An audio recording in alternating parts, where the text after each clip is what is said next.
புரட்சி தலைவர் எம்ஜிஆர் அவர்களை பற்றி முன்னாள் அமைச்சர் அறந்தாங்கி திருநாவுக்கரசு அவர்கள் கூறியதை தற்பொழுது காண்போம். இங்கிலாந்து இளவரசர் சார்லஸ் சென்னை வருகை தந்தபோது முதலமைச்சர் எம்ஜிஆர் அவர்களை கோட்டையில் சந்தித்தார்.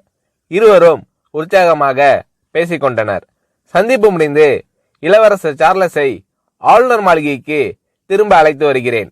அப்பொழுது இங்கிலாந்து இளவரசர் சார்லஸ் என்னிடம், எம்ஜிஆர் அவர்களின் பின்னணி என்ன, இவர் ராஜ குடும்பத்தை சேர்ந்தவரா என்று வியப்போடு விசாரிக்கிறார். நான் எம்ஜிஆர் அவர்களின் குடும்ப பின்னணி பற்றி விவரித்தேன். ஆனாலும் ஆச்சரியம் விளங்காமல் சார்லஸ் சொன்னார், ஒருவேளை போன பிறவியில் இவர் அரசராக இருந்திருக்கலாம். அப்படியே நான் மெய் செலுத்து போய்விட்டேன்.